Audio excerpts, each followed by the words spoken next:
triglyceride oils, what is that exactly, and how many variations are you working on? Great. Well, maybe actually as we jump into that, I'll just quickly thank you for having us here. Thank Cowen for hosting us, and all of you in the room for your interest in the company. Szym, as you mentioned, what we do is we have a technology that converts sugars into triglyceride oils. So we use standard industrial fermentation. We feed sugar to algae, and the algae metabolizes that into oil. What we're able to do is we make triglyceride oils, as Rob pointed out. What those are is any plant-derived or animal fat on the planet is a triglyceride oil. There are over 1 billion barrels of triglyceride oils sold in commerce today. We also can tailor the oil profile out of our process to meet what certain cuts of the petroleum barrel also will address in different markets across industrial applications, things like lubricants and metalworking fluids, personal care applications, and also into even nutritional markets. So what we do is we make a whole spectrum of oils that can meet the needs of the end products that our customers are making them. In addition to enabling them to make better products with tailored oils specifically for their needs, we also have a process that's sustainable, it's renewable, so it offers them a better environmental footprint as well. So taking that down to one more level of details, you have a glycerol backbone and 3 fatty acid chains. How are you able to tailor that, modify it, and what benefits does that bring to the customer? Yeah, so we use the latest advances in biotechnology. We're able to change the profile of oils through changing the chain lengths. We can change the degrees of saturation. So what that does is enable a soap to lather differently, or enable a laundry detergent to have the right performance levels, or if you're looking for a high oleic, high stability oil into nutritional markets, for instance, where we can actually have an oil that's more stable, but also is a healthier oil if it's going into a frying application or into different baking types of applications. So customers in many cases, I guess, they maybe are purchasers of oil, but what they ultimately want is to extract something specific out of that. Can you give us some examples of how your approach provides supply chain benefits? You talked about it's renewable and so forth, but in comparison to a crop, what are the benefits of your approach? Yeah, so there are multiple benefits to what our oils can actually provide for customers. So again, the first hurdle is being able to tailor an oil profile that specifically meets the end needs of what they're making. So we can actually help them formulate products that are more effective in the marketplace, or formulate products in a way that again has higher performance. In addition, when they're managing their supply chains, often if they're buying triglyceride oils from, say, tropical locations, they're often tying up working capital for 9 to 12 months as they're actually making commitments significantly far out. They're also then shipping them all over the globe, and they're bringing those in to make, again, different types of products, whether they're across personal care, industrial, or other applications. The key for us is being able to take advantage of carbohydrate-based feedstocks that are locally sourced, being able to produce close to what our customers actually need in terms of the location and the geography, and be able to, again, produce an oil that allows them to make products that today they just can't make. So I guess to put it another way, tropical oils you have to grow in the tropics somewhere. You can grow them any place that's convenient from the point of view of feedstock. Yeah, it increases the flexibility dramatically where any carbohydrate-based feedstock. So in Brazil, our first feedstock that we have, our plant that we just announced today, so we're very excited to be here with our first facility in Brazil actually producing commercial product with our partner Bunge. That's a 100,000 metric ton facility. That's our third commercial facility. So we now have a commercial facility in the U.S. that's producing, it's a 2,000 metric ton facility in Peoria, Illinois, that's producing our food-based products. It's a large-scale demonstration. It also produces our active ingredient for the skin and personal care business. We have a facility that we brought online commercially in January with Archer Daniels Midland. That's in Clinton, Iowa. And now the facility that we just announced today that is producing commercial product in Brazil, which is a 100,000 metric ton facility. and gives us the ability to be producing in multiple geographies with multiple feedstocks. So many other renewable biomaterials companies are developing pathways, and the concept is similar, start with sugar and end with the desired product, but the platform in the middle is based on something else, a yeast or a bacteria. How did you choose algae, and what are the benefits? Yeah, so the company was founded with leveraging the idea of leveraging the power of microalgae to be able to produce different fuels. And what the founders learned very quickly is there was a better way to do it. Photosynthetic growth of algae was not actually the right way to meet the kinds of scale and cost that you need for these big industrial applications. And so they moved to heterotrophic growth fermentation, which is basically growing in a big steel tank in the dark where you're feeding sugar to the algae. Once that was actually the decision to move the technology to fermentation, the company's done all sorts of work with different microbes. But at the end of the day, what our number one goal is to very efficiently convert those sugars into oils. And we have not found any organisms that are nearly as prolific at making oil.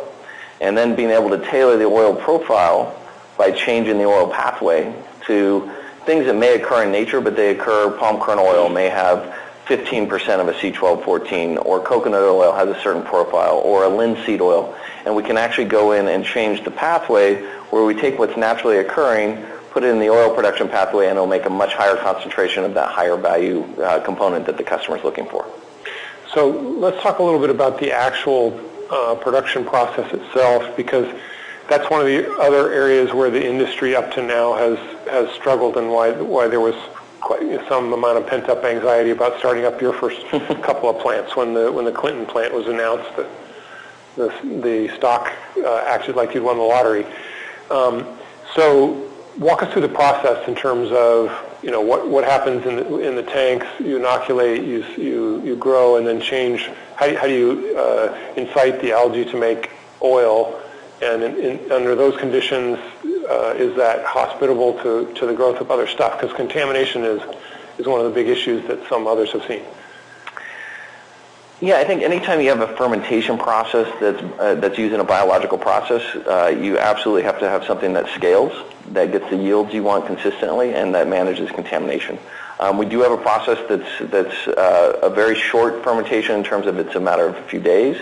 It's a process that has both a growth phase and a production phase, and has conditions that actually helps us very easily or very significantly manage any contamination. We have not had issues at any of the facilities that have been unpredicted or unmanageable contamination issues. We've scaled up now at multiple toll manufacturing facilities since 2008, in which we were doing work with the United States Department of Defense, the Department of Energy. We also then, a couple years ago now, moved into our integrated biorefinery in Peoria, Illinois. We've scaled up to 500,000 liter scale at Clinton, Iowa with ADM, and now, as we announced today, up to the 625,000 liter scale in our plant in Moima. And so what is it that triggers the algae to go from making biomass to storing oil? Yeah, so again, it's remembering this is a closed fermentation system where you can control everything in the environment. You can control the nutrients, you can control all sorts of aspects of how that fermentation is running. So we change the conditions, and it changes the response from the organism, in which basically it's evolved. So the interesting part about what we're asking microalgae to do in this case is we're not asking it to make something it wasn't naturally intended to make. It's evolved to store energy in the form of oil, in the form of fat.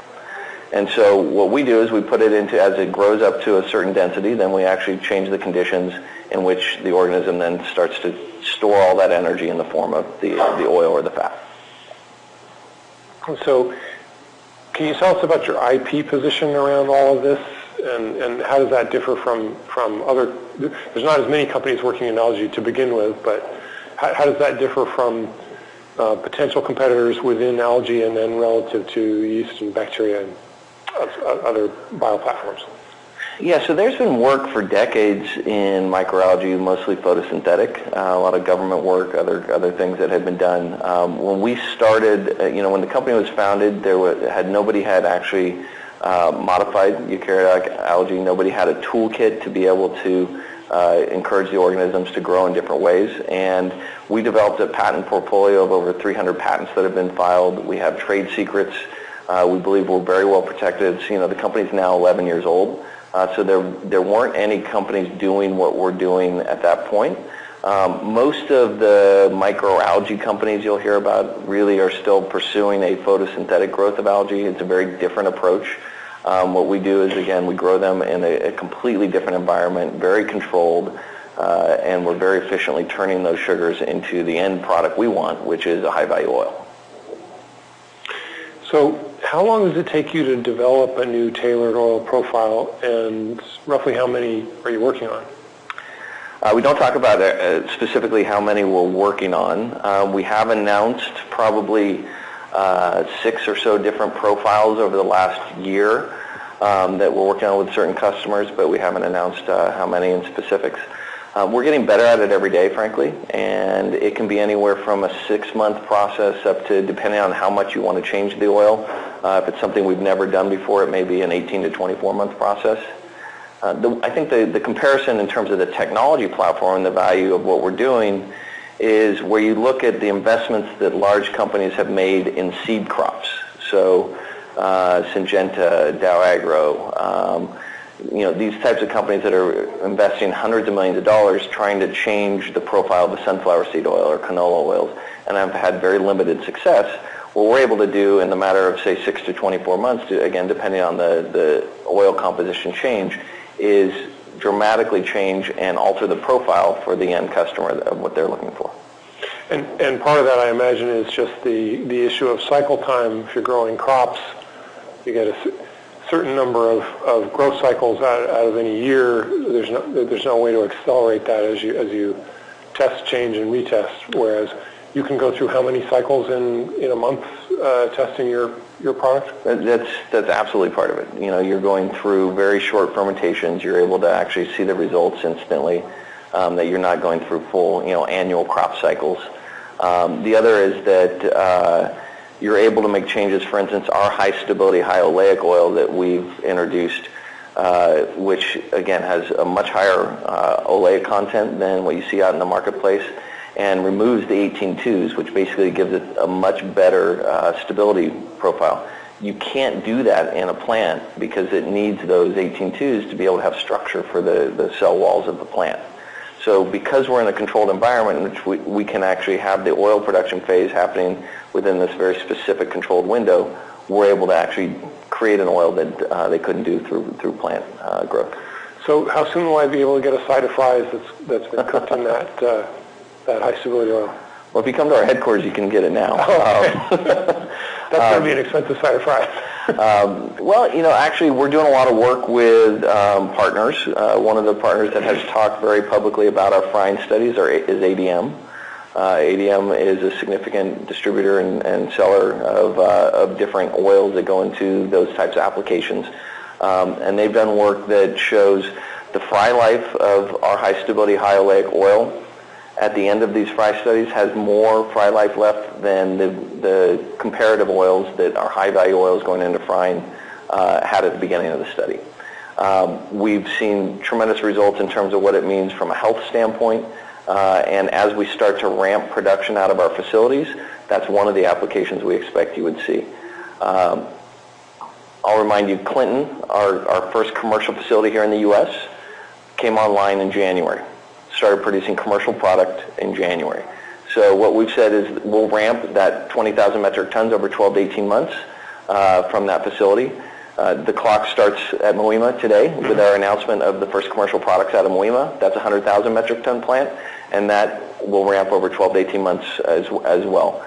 That oil can be produced in either of those plants. Again, that's one of the key fundamental values of what our technology enables is you take one fixed asset, and with that steel, we can run different strains, we can change the conditions, and we can get very different oil profiles. So you don't have to go and rebuild a new plant or rebuild different aspects for just getting different oil profiles out of the same plant. So you've talked about the 12 to 18 months to ramp up, and you mentioned before that you've achieved the same yields as you scaled up to the larger scale fermenters. So what are the other things you need to change or verify or improve so that you can get up towards nameplate utilization in those plants? Well, what we're doing now is we're very much focused on establishing consistent operations, delivering products on spec on time. We've run, for instance, at Clinton Galva, we've already produced and shipped 4 distinct products. We announced today 2 distinct products out of Moima, the initial production there. And so over time, our expectation is we'll run campaigns. We'll run the plant in a different way as you're looking for having your most efficient operations. Today what we'll do is we're running batches, and then we'll bring it down. We'll actually then work forward on selling and moving that product very specifically with those profiles to customers. And then we'll actually bring in the next campaign, different oil, not running that plant in a way that we're trying to optimize, minimizing the downtime between runs, minimizing the timeline of each run. Again, just establishing consistent commercial operations at the plant. In the second phase is when we move toward ramping. And a lot of that's today establishing the commercial trust because they're making supply chain decisions. They're changing from their current oils that they're buying to they want to make sure they can consistently get those quality of oils from us, and we're going to deliver them on time. And then over that second, say what we've said, 6+ months for the first phase in each facility, then 6+ months for the second phase, that gets you into the 12 to 18 months before you reach nameplate. So just to review, the Clinton startup was more or less on the schedule you were looking for. The Moima took a couple more quarters than originally expected. Part of that was equipment changes. Mm-hmm. Some of it was an enhancement to the process, and then lately there was an issue with the infrastructure. Can you just walk through sort of what the sequence was going from the first thought you had, which was a Q4 13 startup, to announcing today that you're in commercial production? Yeah. So if you look at the Q4, what happened for us in Q4, we had increased some of the scope and the capabilities of the plant. Some of the things that we added was a closed loop system, so that there's a regulatory process for bringing new strains and new capabilities into the plant. That closed system allows us to actually bring strains in more quickly, so you can run those immediately when we bring them into the plant. Different control, more flexibility in the plant from a control standpoint, with the expectation that we're going to be producing some food-grade products there as well. So those were some investments that we thought we could manage within the timeline and the window that we had laid out. Turned out that they added some time to the overall scope of the project. So that actually pushed it out a bit from Q4. What happened most recently was something that was completely unexpected, is that the utilities, so the power and the steam that are being provided by our partner, they brought up a new cogen. They made a significant investment that will be actually very beneficial for the JV in the long run. But that as they brought that online, there were intermittent issues in terms of the power availability. When you're bringing on a fermentation facility, that causes real challenges for the fermentation. So until we actually got to where we just saw in recent weeks and months, a much more consistent, reliable supply of that power and steam as they brought the cogen facility online, we're now at a place where we're able to produce and announce commercial product today.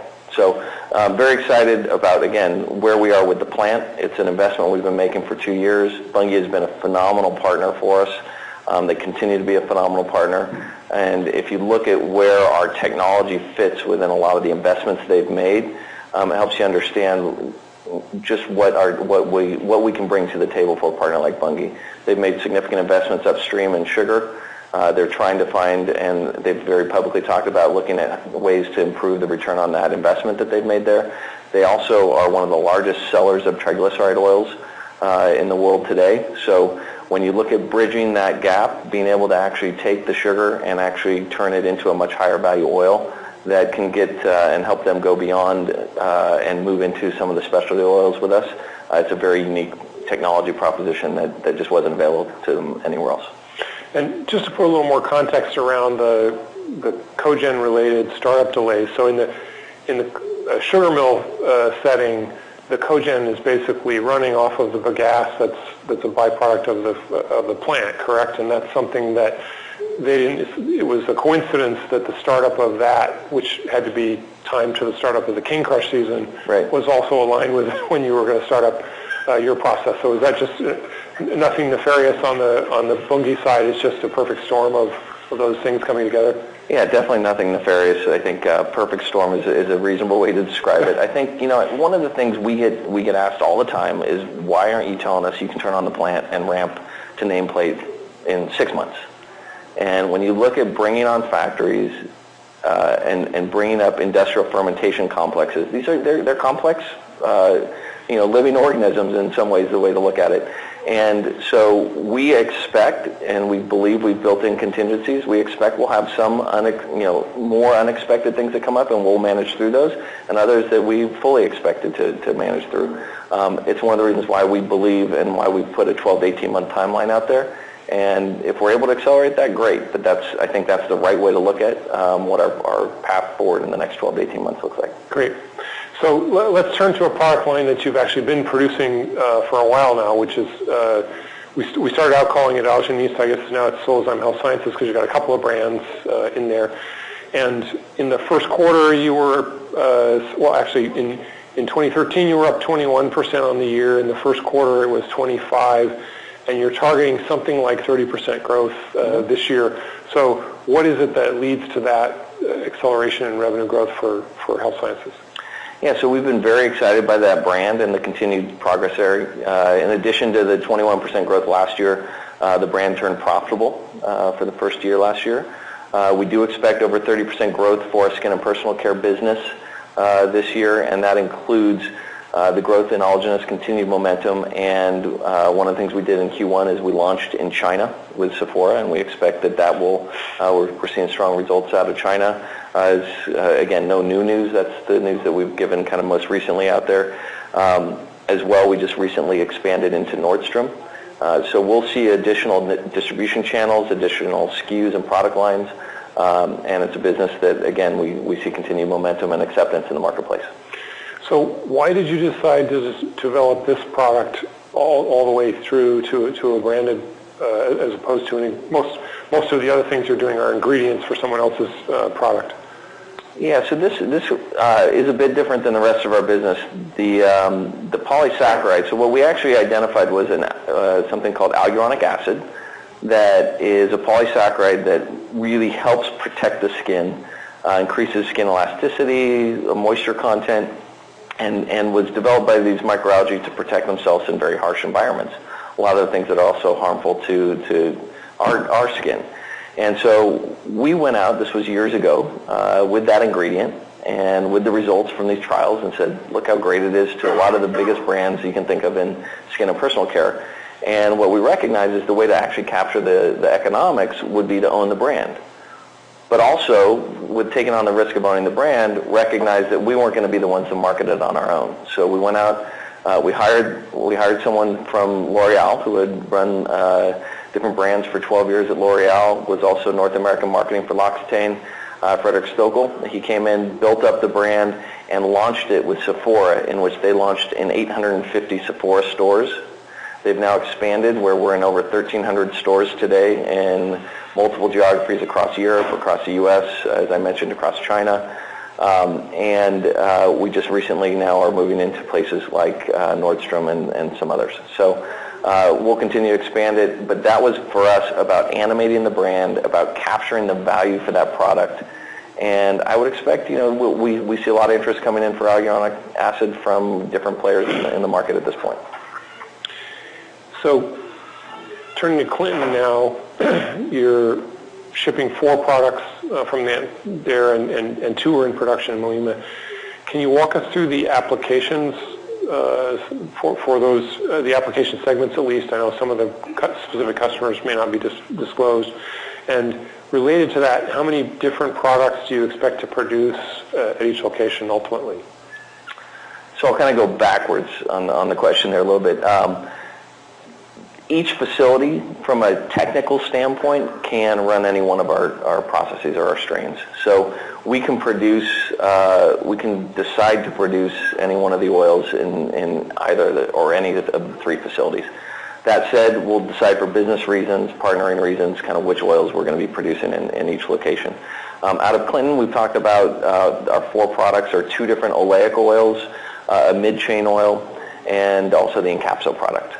Incapso, the 2 companies we've talked about publicly that we're working with are Anchor and Arc. We have a number of others. We've been in over 20 wells at this point. When we introduced the product, we had been in about 13. We're seeing great response in the marketplace, and it's a whole new market for encapsulated oils to be a lubricant into oil field drilling services, and we can talk more about that in a moment. On the high oleic side, it goes into a number of applications, anywhere from metalworking fluid. We've talked about textile lubricants with a company named Goulston, and different lubricant applications. We also have been in a number of personal care product or personal care applications as well. So one of the tantalizing things from my perspective about Clinton is that you're using 20,000 metric tons nameplate capacity at the moment, but there's much more capacity. It's already built, and you have the prerogative to turn that on, I guess, up to 100,000 metric tons in some increments. What would be the timeline and the additional capex that you need to bring that up to operational capability for you? Yeah, so we haven't given a specific timeline at Clinton, but maybe it might make sense for... Not necessarily when you plan to do it, but how long it takes.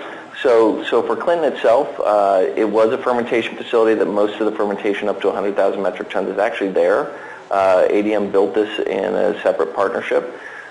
For our first phase of what we would expect as expansion up to 40,000 metric tons, it would be fairly limited capital investment. There would be some. Up to 100,000 metric tons, there would be more of the downstream processing that we'd have to put in at the facility. So what we want to do is start at 20, focus on getting the 20 running efficiently, focus on the partnership with ADM as well, and then have the ability to expand it to 40 with an eventual target of up to 100. So you've announced turning to Moima now as one offtake agreement. If I remember correctly, Unilever is the one that's announced, and they're already commercial with initial quantities in a soap, using some of the first production, which I guess was actually from up here. How many offtake agreements do you need to efficiently allocate production for a 100,000 metric ton site? Well, the way I would look at actually a site like Moima is our expectation is we'll have a number of customers like Unilever. Unilever is the one that we've been able to be very public about, that will be anchor customers. So the way I think of it is base loading the plants, where they're making very long-term, quite often multi-year commitments. Quite often they may want multiple different oils depending on the products they're looking for. And in the case of Unilever, as an example, they're indexed to our cost, to our feedstock cost. Then we'll have on top of that shorter-term contracts that may be 6 months to a year that also still are very high value and are strategic partners, but they may not be looking at those kind of multi-year types of base load. And then on top of that, where we're looking at more of the spot and reaction in the marketplace on what's happening with certain oils, where these are very volatile markets in which we're able to replace the oils, and we're actually going to kind of have some of those high-margin pieces that are in shorter contracts. The majority, the largest strategic partners, I would view those as those kind of base load companies, and Unilever is the one that we've actually been able to be very public about. And so just conceptually, is it maybe 50% base load customers and 25% midterm and 25% reaction capacity, or? Yeah, we haven't gone to those kinds of specifics. Yeah, I'm not asking for a specific number. It's a reasonable way to look at it, and I would expect, the consistent balance you'll have internally is the finance risk management side. I'll say, hey, I want it to be 100% base load, and the high value capture market side will say we want less base load. So that's the consistent balance we're working through with a number of companies right now. Again, I think that we'll have very good strategic partners that help us base load the facilities, but also understand the long-term value of what our oils can represent to them. So those, because they're willing to make those long-term commitments, we'll also, frankly, be giving up some margin to them because they're actually taking those long-term commitments versus some of those companies that may make shorter-term commitments to us. Mm-hmm. Turning to the nutritional segment, a couple of aspects to it. One, I guess, is developing the brand and customer relationships. The other is regulatory approvals. Mm-hmm. So if you can just review where things stand in terms of putting the pieces in place, particularly since at one point that was supposed to be through a JV, and then now you're doing it directly. Yeah. So we were very happy to announce on our last call that we have our third product that's GRAS status, which is generally regarded as safe in the U.S. And they're legalizing that in several states now. Which enables you to sell, yeah. Not that grass.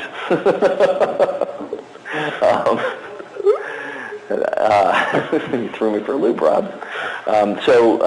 Generally regarded as safe. That's generally regarded as safe is the FDA kind of nomenclature. And then you go through what's called a self-affirmed status, which you have a panel of industry experts that go through, and they're not necessarily self-affirmed, it's actually industry experts that stand up and analyze it and regard it as safe. Then you go through an FDA process, which we also had our high lipid alga flour, the alga via product, go through, as well as our first oil that are through FDA clearance as well for GRAS status. In Europe, we have what's called not novel status, so we're able to sell the products there. So we're just starting to ramp up. We converted basically a portion of our production capabilities at Peoria to be able to produce the alga via product. That started here in Q1. It's really kind of market development types of quantities. And what we've talked about very publicly as well is we're looking for and determining right now the best next phase for that growth of the alga via product of where we're going to produce it. Okay. So in capsa, we touched on briefly, give us a little more detail in terms of what's the benefit, how do you expect to bring that to market in terms of a channel. That's notably another example where you're going all the way out to a product as opposed to an ingredient, it seems like. Yeah. Well, so I think Encapsula came about. It's something we've been working on internally quite a bit. We didn't talk about it until we had enough data and proof points out in the marketplace that we've launched it now formally a few months ago. That's a product where the first application for this encapsulated lubricant is in oil field drilling. And that opened up an entire different market for us.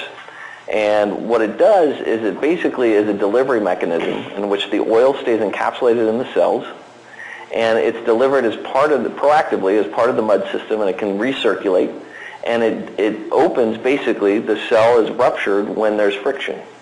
So it is very unique in that it delivers that lubricant directly to where it needs it. We can change the oil profile of the lubricant that's within that encapsulated cell. So depending on which strain we want to produce, we actually can change the oil that's being delivered.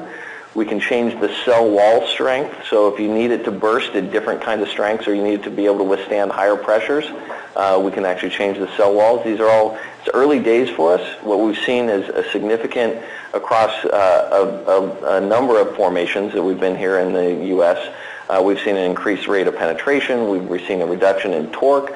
We've seen, which results in basically less cost, fewer days on the rig. And we've again seen very strong response from the end users, the actual rig operators, and we're working with a number of the guys in the middle, the mud operators, or the oil field services support groups. Great. So let's finish up with a couple of financial questions. One thing is you're only providing kind of conceptual guidance with the S curve and so forth, discussion of margins during the ramp phase, and that's understandable because there's a lot of moving parts.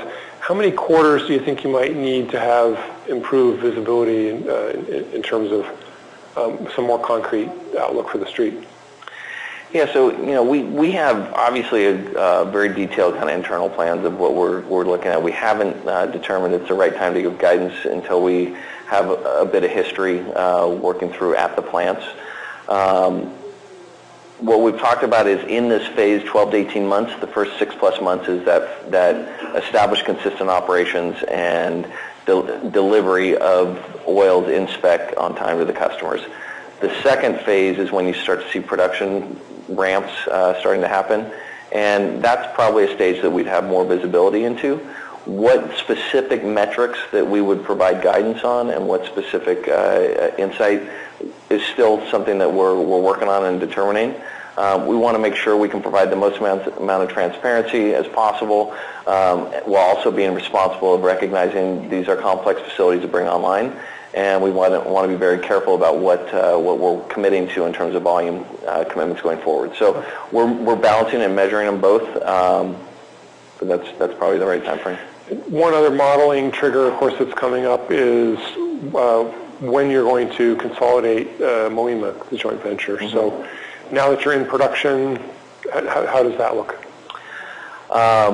So there are a number of factors that happen that kind of trigger the consolidation from a technical accounting standpoint.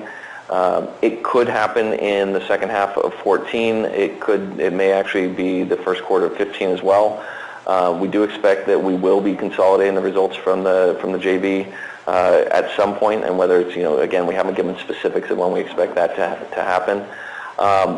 Either way, we do actually disclose and expect to continue to give transparency of what's happening at Moima, what's the, basically ways to have you see the success of what's happening at the plant. So, for us right now, eventually the number one metric to measure Solzyme from will be our financial delivery and the metrics of revenue growth, margin growth, earnings growth. As we're ramping these facilities, right now a lot of it is about showing how the facilities are operating, showing new applications of our products in the marketplace, showing new customer and partner relationships. Great. Well, I think that's all the time we have. Thanks very much. Okay. Thank you all.